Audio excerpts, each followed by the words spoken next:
हां, नमस्कार शेतकरी बंधूंनो. आपल्याला एक जनरली शेतकऱ्यांच्या याच्यामध्ये एक विषय येतो की बाबा क्रॉपटेक खत वापरायला चांगलं आहे, रिझल्ट चांगला आहे, पण त्याचे रेट जास्त आहेत. तर याच्यावर मी थोडंसं तुम्हाला स्पष्टीकरण देऊ इच्छितो.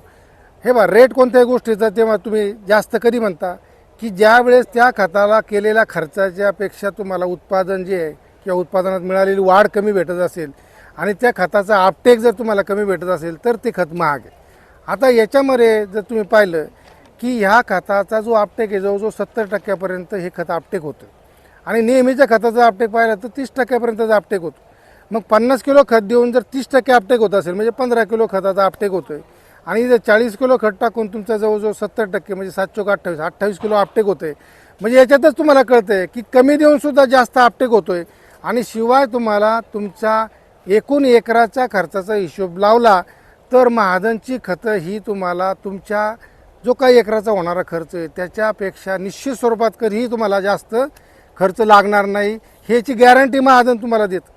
तुम्ही जर खर्च बॅगच्या बॅगवाला तुलना करून काढला तर 100% तुम्हाला महाग वाटणार, पण जेव्हा तुम्ही एकराला लागणारं पूर्ण खतांचं नियोजनाचा जर तुलना केली तर 100% याच्यामध्ये आपल्याला हे महाग नाही. हे गोष्ट लक्षात घेऊन तुम्ही याचा वापर केला पाहिजे आणि याची कार्यक्षमतेचा जरूर विचार केला पाहिजे आणि याच्यामुळं मिळणारा जो काही 15 ते 20% उत्पादन वाढीचा जो काही टप्पा आहे याच्यामुळं तुमचं उत्पादन खर्च तर सोडा वाढतच नाही, पण तुम्हाला याच्या उलट 15-20% उत्पादन वाढ मिळते.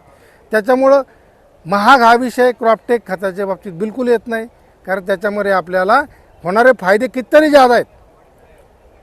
ठीक आहे, तर हा मुद्दा लक्षात घेऊन आपण याचा वापर केला पाहिजे, हीच नम्र विनंती.